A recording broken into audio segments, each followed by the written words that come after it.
Hey everyone, welcome. It's Baron, and this is a currency farming strategy I've been working on for a few days now and really liking. I wanted to share some data with you and my conclusions about how best to run it, in my opinion. This is, at its core, a harvest strategy. If you're unfamiliar, harvest is a mechanic in which you find a blue pulsating portal, kind of like a plant, that teleports you to a separate area. Then you fight a bunch of plant monsters.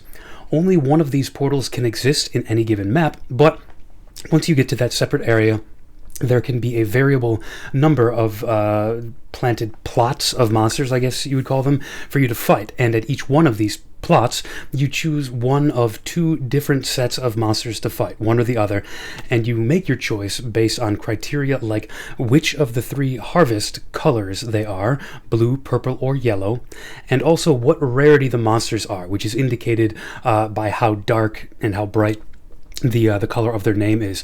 Higher rarity monsters, of course, as you can probably guess, give better rewards.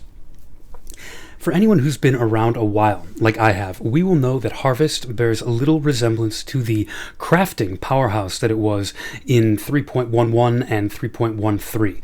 But it has a different benefit now, and it's a pretty nice benefit. It is one of the most straightforward farms out there, with the easiest to sell profit drivers.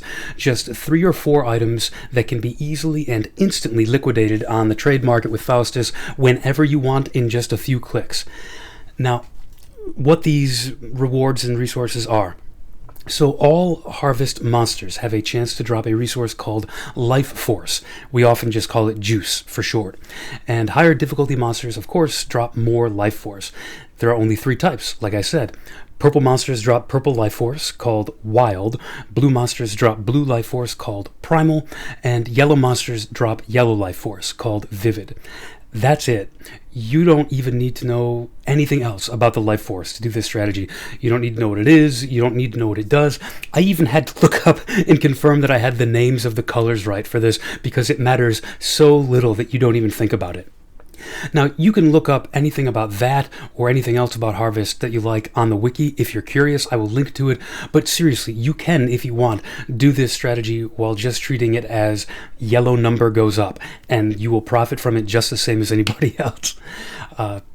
Now, these days, right now and for the past couple leagues, there has been a very prominent harvest farming strategy, and I want to describe it here quickly to say what I will not be talking about in the video. This is one that you may have heard about before, and this video is not about it, the so-called awakening or crop rotation version of this. And I just want to make sure that we draw the distinction so that you understand what this is and what this is not. Basically, there is this expensive and slightly complex but more lucrative strategy that involves the expensive Horned Scarab of Awakening and the convoluted or slightly convoluted crop rotation Atlas Keystone. And this is what a lot of people are doing with Harvest right now, and for good reason too. I've done this strategy. It is fun, it's great, it's big money, but it's not exactly beginner friendly, and I was looking for something a little bit more straightforward and a little bit more affordable. Now, you can look up videos on the crop rotation awakening version of Harvest if you want. It is good stuff, seriously. But, let's just describe it really briefly before we move on. Basically, in that strategy, you are going to invest over a divine worth of stuff, mostly Scarabs, into every single map that you run, and also, you are going to use the crop rotation keystone to kind of turn Harvest into a little bit more of like a mini game. You have to do a little bit of strategy in your head. The other important feature of this is it is very, very boom or bust. You can walk away from a map with several divines worth of juice, life force, but then occasionally you're going to walk away from a map with basically nothing. You can totally whiff. For that reason, even though it's not super common to lose money on the deal, it's not rare either. It's going to happen. So I wouldn't ever recommend starting that strategy if you can't afford to do at least 5 or 10 runs of it. If you've only got enough for 2 or 3 maps, you might be risking whiffing and just be totally out of money. But in any case, my strategy, by contrast to that one, is much simpler and cheaper. And granted, like I said, this is not an introductory strategy per se. This is still something that you would only start doing once you've kind of started filling out an end game viable version of your build. And you're kind of well established in the end game red maps, and now you're looking to invest a little bit more money into each map to earn faster profits than you have been so far. So we're going to be investing here around 60 chaos per map. Not the highest, nowhere near a div and beyond like some of those top tier strategies are, but also not nothing either. You do have to have some kind of a currency base to get going with this. It's much more expensive, in other words, than a simple alch and go farm, as they say. Now, the main attraction to this, in my mind, to this particular method, is just how simple it is, which I said, you get in, you kill the monsters, you pick up the very specific type of loot they drop, and you get out. It's zen. You get into the zone with it. Now, if you do happen to be interested in even lower investment strategies, if you're like, 60 chaos per map, that's still a little too much for me, totally fine. If your build isn't to the stage where you can do the kind of harvest bosses we're going to be talking about, totally fine. There's a lot of great strategies out there that can be done on lower investment and with an earlier version of your build. I'm happy to recommend some of those if you need any recommendations. But for this strategy, we are going to be investing that reasonable chunk of currency, around 60 chaos, into each map. It's nowhere near a divine, but the good news is you are never going to whiff. Unlike the crop rotation, you're never going to walk away without a profit. It's never happened to me. Just to give you an idea of the kind of numbers we're working with and the consistency that we're working with, I did this experiment in 2 phases or waves or conditions, two different situations, which I'll describe in a bit.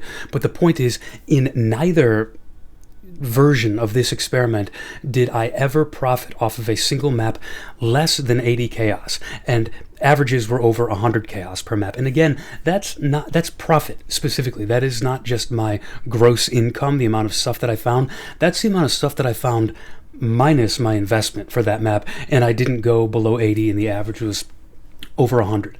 So that is a really consistent and compelling strategy, and if it sounds interesting to you, let's dive on in. So in this strategy, I went with a trimmed down, more streamlined version of Harvest that does not involve that expensive Horned Scarab of Awakening, nor does it involve the crop rotation minigame. Instead, I just focused on what you might call normal Harvest. Now, for starters, I did unofficially, without recording anything, I tried a small set of maps with an even more basic version than the one that I'm going to describe here, one that left out the Harvest Scarab of Cornucopia. This is a scarab that has the effect of just automatically forcing into the map the inclusion of several Harvest bosses who are normally a little rarer, and they have far greater rewards. And after experimenting a little bit without it, I just found that I like it way better to run it with the Scarab. It is on the more expensive side, at least for a sort of everyman's currency strategy. It is sitting at around 45 chaos currently, meaning that it accounts for the vast majority of the map cost buy-in for this strategy. Now, still, I pretty quickly decided, it didn't take me long to figure out, I want to run this Scarab. So I don't have any numbers to give you, any specific numbers for what happens if you run without it, but I can tell you this much. I can tell you that on the bright side, this is even lower investment. It is maybe 10 to 15 chaos invested per map, and the profit is still absolutely there. It's just not as much per hour as the versions that I'll be describing that do use the Cornucopia Scarab. It's just that the bosses that get added by this Scarab, they contribute so much. They contribute an absolute ton to the profit of each map, and they do it without fail. Like I said, you don't whiff on this as long as you're actually finishing the map. It's way more than enough to overcome the cost of the Scarab every single time. So if your build can handle the bosses and your currency tab can handle the investment, it's worth it. Now, I will make one note here about a small bug with this Cornucopia Scarab. The way it adds these 3 bosses, one for each of the 3 plot types, purple, blue, and yellow, the way, the kind of coding behind how it adds these will often make bosses coexist on the same plot, meaning that you've got to choose which of them, that you can only have 2 of the 3 bosses that you can fight, and the other one kind of withers away. That's how Harvest works. You pick the one plot, and the one next to it withers away. And this happens more than would be expected by chance alone. This is a long-standing bug. We've known about it since this Scarab was introduced. Now here's the thing, I didn't notice it having that much of an effect. Like, yeah, it happened sometimes in my experiment. I should have been better about tracking exactly how many times it did happen, but it didn't seem like it was affecting me a lot. I don't know if they fixed the bug, if it's better, or if I just got lucky, who knows. The point, though, is even if this bug does still exist, the profit that I was getting speaks for itself. It's still more than enough to make this worthwhile. And of course, there is that 10% chance that you will get to fight that second boss, even if they're on the same plot. The Heart of the Grove Atlas node gives you that 10% chance that the unchosen crop will not wither, but it is only 10% of the time. But anyways, even with the drawback, the profits are still very respectable. Let's talk about those profits now, and let's talk about the experiment that I did between 2 different conditions. In this experiment, I ran 15 maps each, and the first condition was a sort of whole map version of the strategy that I didn't stop at just doing the harvest. I also had an emphasis on Eldritch Altars, heist caches, and boss loot. But the other version was a pure harvest rushing strategy, skipping almost all other enemies, and then just sprinting until I get to the harvest portal, go in, kill the monsters, portal back out. Quick. So for the experiment, I recorded the amount of map time, the amount of life force that I got of each type in each map, the occurrence of a special harvest drop called Sacred Life Force, how often that happened, and then any non-harvest profits I got. So obviously there's going to be more of those in the one strategy than the other. Let's talk about the results. And at the outset, as we talk results, we should acknowledge 15 maps per set. That's pretty small in terms of like statistical significance, but like I said before, the beauty of this strategy is how consistent the profits are, so stable and consistent, in fact, that the harvest portion of the results accounted for nearly identical amounts of the profits in the 2 conditions. It was like an average of 5,700 life force per map in one condition and 5,900 in the other. Incredibly similar. So that's the kind of thing that gives me a little bit more confidence in the reproducibility of these results. Like that when you go and do it, if you kind of follow the same steps that I did, you will have similar results. Now let's talk about those investments and those gains. So in terms of investments, both versions, I was using a single normal harvest scarab. This is a negligible cost. They're each like a fraction of a chaos. And then a harvest scarab of doubling at 10 chaos. Yes, it doubles the monster's life, so you do need a little bit of a thicker DPS build to take this on, but it also doubles the amount of life force they drop, so you have to take it. It's you have no choice. It would be crazy to run this strategy without it.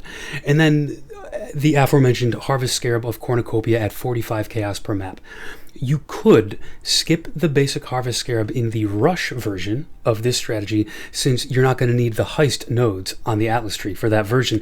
You could use the nodes on the tree instead to force harvest. Not that it's a big difference in cost, but for this experiment, in the interest of keeping things completely even and fair, I just used the exact same tree in the exact same scarabs in both setups. Now, an important factor to note here, and I know that this will be a turn-off for some of you, but we've got to mention it. An important factor is that I was running 8 modded maps, 8 mod corrupted maps of desirable layouts. I had previously self-farmed a ton of these. You probably saw the video in which I did it. And I just had like hundreds of these lying around, literally just lying in my stash.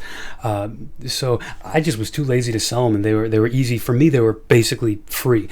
But let's say, just for the purposes of the experiment, just for the sake of argument, let's call them 4 or 5 chaos each investment in case you need to buy them.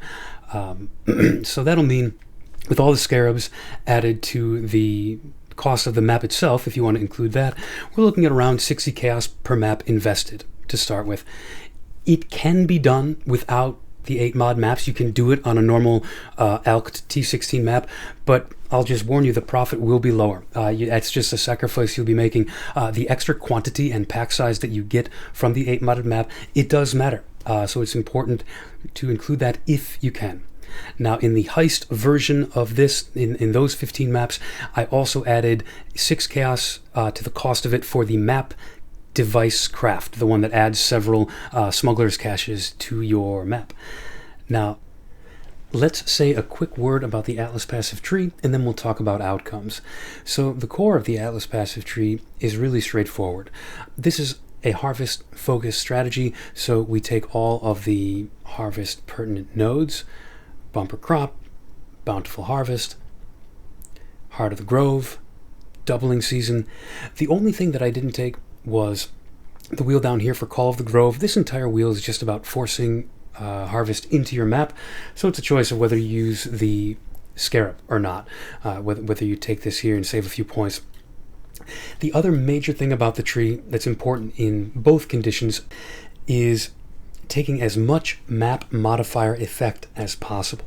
There used to be ways on the passive tree of taking pack size directly. Pack size influences the amount of harvest juice that you're going to get.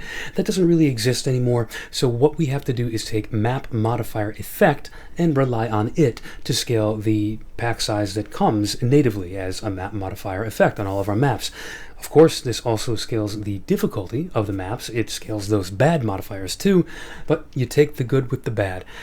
And honestly, everything else on here is a bonus. So for the heist condition, I've got the heist nodes allocated, and then I just take what I can. I take some Scarab related stuff. I block one node, and as I finish out my Atlas tree, I would block a few more, but pretty much the main, most important thing is that I take the harvest nodes, I take map modifier effect and quantity, and then I just kind of add a few things in after that. Heist, I take the altars. These didn't end up mattering in the condition where I was just rushing harvest, but there's really not much else that I can think of that would be too helpful here. So let's talk about outcomes. In that condition, the heist one, heist and altars and full clearing the map kind of a thing, the official timing on that was that I was able to run between 10 and 11 maps per hour when you measure only in map time.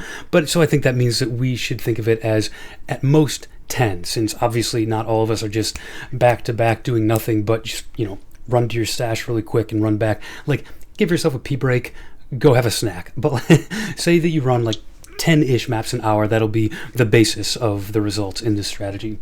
Let's pull this over here. Alright, that should be alright. In this first version, like I said, I was leaning heavily into the heist mechanic on the Atlas tree, and I was paying 6 chaos on the map device to add several caches to my map. And then the Atlas tree gives you a chance of even more caches spawning.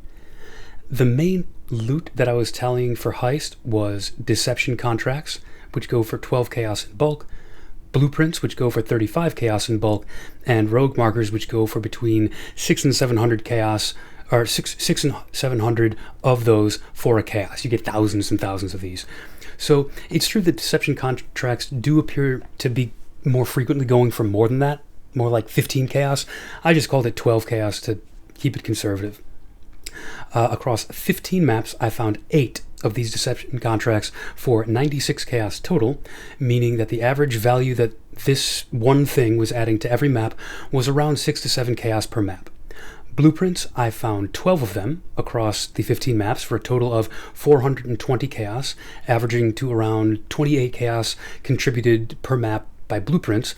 And then I racked up around 37,000 rogue markers, which is maybe in the ballpark of 60 chaos, which translates into another 4 or 5 chaos per map. In terms of harvest profits, I was getting around 5,700 total life force per map. You can see the actual numbers here.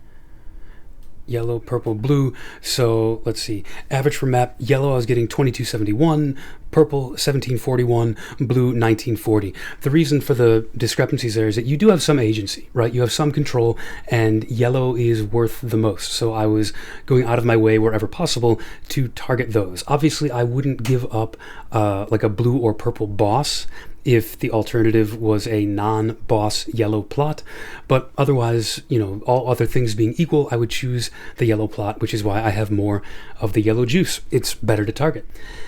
Let's see. What this translated into ultimately was around 150 chaos worth of juice per map on average.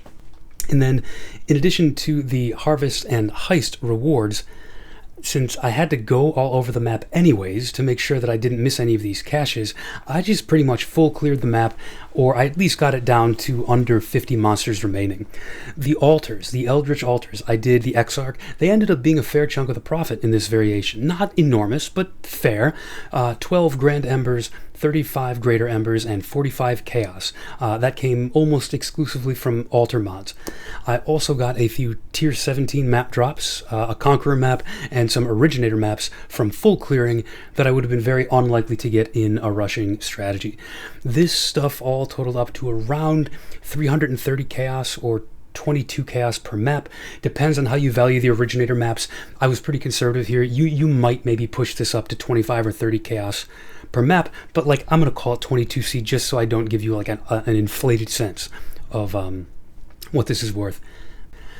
Let's see. Oh yeah, I also I included on the Atlas tree the ability to encounter the special lab trials that have a chance for a jackpot drop of a couple hundred chaos. You're not even likely to run across these special lab trials in the first place, and if you do, you're not guaranteed to get the jackpot result. So like you could take it or leave it whether you even include this, honestly. I did 2 of these special trials. I whiffed both times, so all this did for me was slightly increase the average map time, but with no reward. I did get a couple of lucky drops, like I got a pair of fractured boots on a good base, should probably be worth a couple divines. I'm not going to include that in the profit since that's a pretty random drop. Like, I don't mind including things in the profit that are things like the Grand Embers. They are rare, but inevitable if you run the strategy enough. It is going to happen.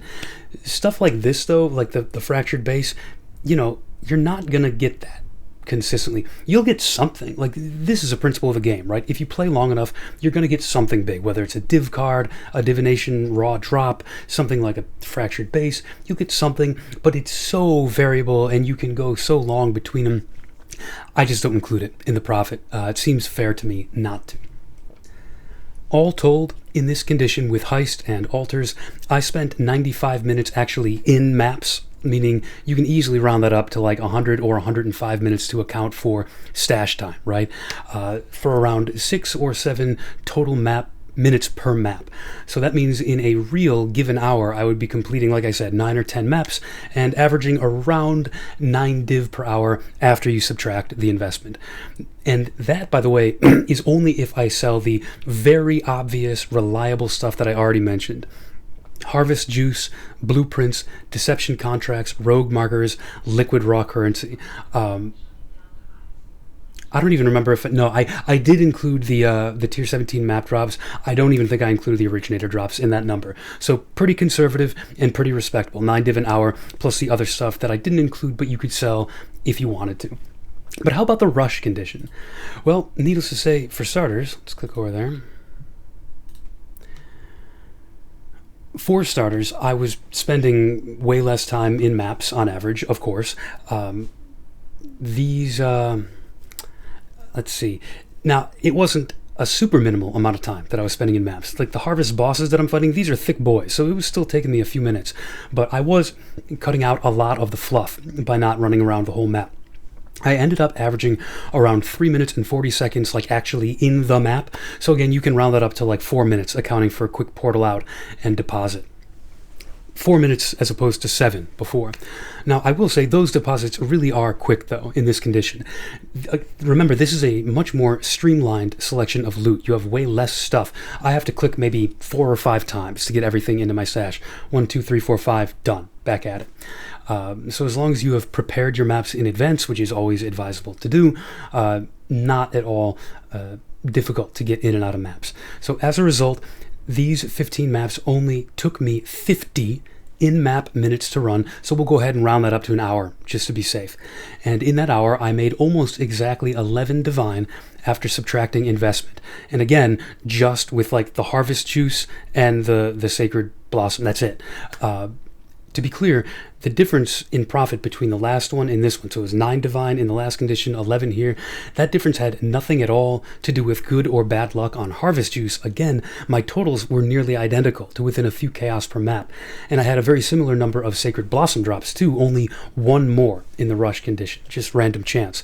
The real difference just came down to the fact that profit per minute, the time that you spend per minute running around collecting heist and altar loot, while that is very respectable profit per minute, it just wasn't quite up to scratch with the profit of killing harvest bosses, so it was dragging the average down for the whole time that I spent farming. Not by a lot, but a bit. And that is all with the speed that I am doing those two things, the map and the bosses. If you are better at one or the other, clear speed versus single target respectively, your mileage may vary. You may find that if you have better single target damage, the difference between your rush version and your mapping version may be even wider than mine was. You might make even more profit per hour because you're killing the bosses even faster. By contrast, if you have better clear speed than I did, maybe the gap is smaller. Maybe it's more similar because you're not taking 7 minutes to do the full map. Maybe you're taking 5. Something like that. But for me, it turned out that with my build and my playstyle, the rush version was just better profit. You're just better off getting back into a map and doing more of the profitable thing, killing harvest monsters. So the other reason that I prefer the rush strategy, not just for the profit, although obviously that's a big one, but also the simplicity of selling. I'm not going to TFT to sell bulk deception contracts and blueprints and all that stuff. I go to Faustus. I go to Faustus for 45 seconds and my trades are done. 3 trades for Life Force, 1 for Sacred Blossoms, and then my whole farming session, even if that was a 4-hour farming session, under a minute, I've turned that into 45 divines before you can even finish your beer, right? There's no need to mess around with TFT. Just go to Faustus and you're done. Now, on the other hand, if you are the type of player who actually likes a variety of loot for the dopamine, for the variety, shake it up, or if you're the type of player who just can't really stomach the thought of skipping all those monsters, of leaving all those juicy monsters out in the map, by all means, the heist variant is perfectly valid and profitable too. Don't let me stop you. It's good enough that you're more than welcome to do it. It's just my own personal preference is for the rush variant. It's easier to just turn my brain off and farm. Click, click, click. And it's better profit too, as a bonus. So yeah, do I recommend the strategy? Absolutely.